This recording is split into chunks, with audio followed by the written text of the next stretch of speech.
We had another mass shooting happen in the United States in Tulsa, Oklahoma, not long or just in honor around the anniversary of the Tulsa race riots, which has become in vogue to just invoke every once in a while. But yeah, no, you didn't hear much about this. Why exactly?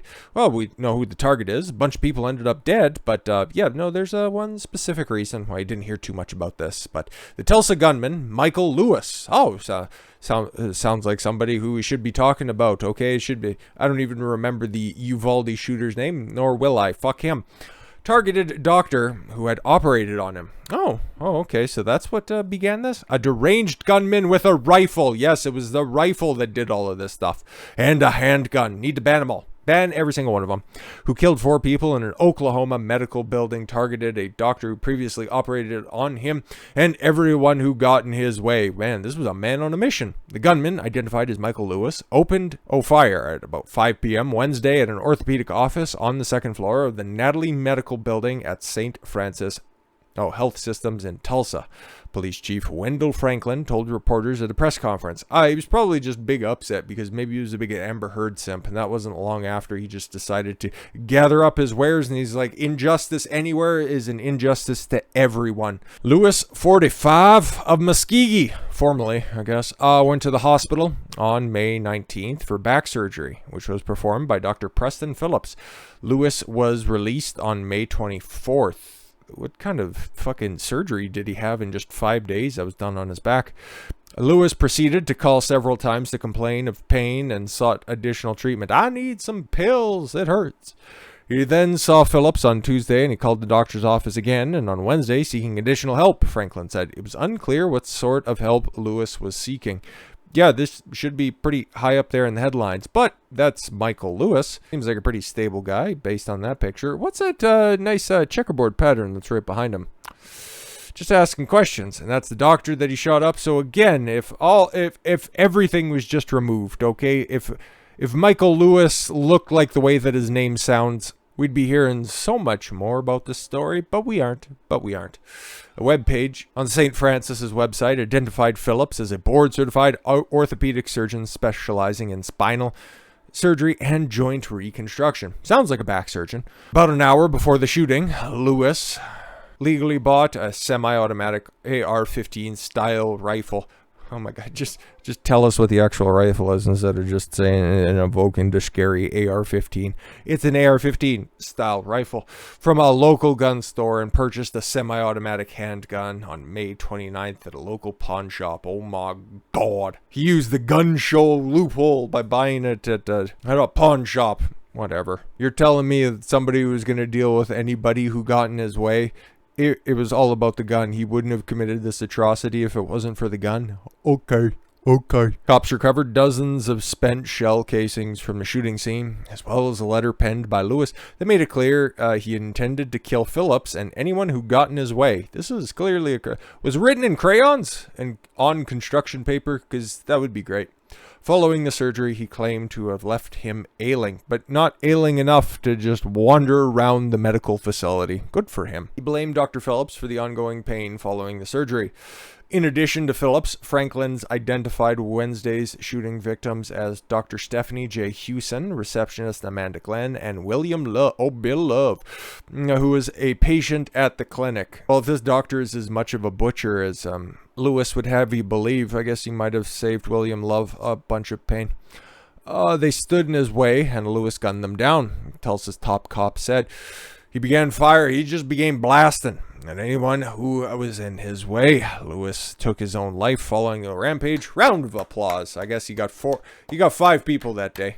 Authorities said he managed to get inside the facility via a 2nd floor garage when he parked before he worked his way into the building. His back must not have been hurting that much, because I know a lot of people who've had back surgeries before, and if he had to climb a single amount of stairs, but this was the 5th floor and he parked on the 2nd floor.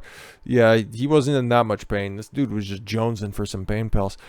A woman who lives just a few doors down from Lewis, his wife, and their teen daughter in Muskogee told the Post that the family had been in the neighborhood for roughly 5 years. Oh, not his wife or teen daughter. Okay. Oh, no, yeah. No, wait, what? This is weird. Lewis's wife, whom their neighborhood identified as Dr. Edith Lubin. What? and his daughters are church-going religious people, according to the neighbor who requested that their name not be published. But I've never spoken to him, the woman said of Lewis. They'd been quiet, good neighbors. Yeah, so this is just another instance of a guy just fucking snapping. And maybe there's not a gun problem in the United States. Maybe it's a crazy person problem. Maybe it's a reporting problem. How about that? It's kind of like this story as well that'll just piggyback off of this as well. And this happened in Missouri. Okay. Not too far from Oklahoma. Okay. Couple states over. There was another shooting. Oh, she was an unarmed black woman. She was pregnant too. That's redundant. But she got shot and killed by police and she was unarmed. Till the police released a still from body cam footage, and what do you see right there in her right hand? Looks like a temporarily armed. Okay, is that what we're gonna go with? 26-year-old Kansas City woman has been charged with exhibiting her weapon in her encounter Friday evening with Kansas City police officers last Friday, not today, Friday. Obviously, it's not evening yet. Well, maybe it is, depending on where you're. Regardless, Jackson County prosecutor Jean-Peter Baker, announced today. The news comes after several media outlets reported a black woman was unarmed, prompting outrage on social media. Oh, okay, cool. Of course, because people can't get past skin color when it comes to figuring out facts and reporting on a case. Leona M. Hale, 26, faces unlawful possession of a firearm, unlawful use of a weapon, and the misdemeanor of resisting a lawful detention. According to court records filed today, Kansas City police responded on the evening of May 27th, 2022 to 6th and Prospect Avenue in Kansas City regarding the vehicle involved in a robbery in Kansas City, Kansas. Oh, okay. So she was even crossing state lines after committing a robbery? Is that what we're led to believe? The officers located the vehicle at Family Dollar. Of course they did. 634 Prospect Avenue. Officers conducted a car check. A male driver exited and ran from the scene. Oh, okay, cool. So the slower woman ended up getting caught. Great. She was the one who had the piece, I guess. 2 officers gave chase. A second occupant, the defendant, exited the passenger's side of the best friend's ride, trying to holler at me, and went to the rear of the vehicle. Officers attempted to give her commands. Oh, of course, but she's a strong, independent black woman who don't need no instructions from a man, right? Anyways, they determined she was armed and stated, that she pointed a firearm at them and they discharged their firearms at her. Yay! Video surveillance from the body camera show Hale being told to drop the firearm and pointing it at officers before the officers fired 3 shots. Yeah, this is the quickest way to get yourself shot. One officer told investigators she feared that Hale was going to shoot her and she just discharged her firearm 1 time. Yeah, exactly. And you couldn't control the scene because it's a female cop. A second officer also told investigators that he believed the defendant had a firearm pointed at him. Hale was taken to an area hospital for treatment. Oh, that's unfortunate. So the statement from the county prosecutor, Baker, some false narratives about what happened last Friday night at 6th and Prospect Avenue. Unfortunately, we relied upon some media and other sources. Oh, relied upon the media? Imagine that. And they gave you bad information. Shocked consistently. Our job as prosecutors is to remain neutral and review all evidence. We haven't seen that happen for a very long time, if ever. Our review of body cam video provided the actual accounts of the events that night.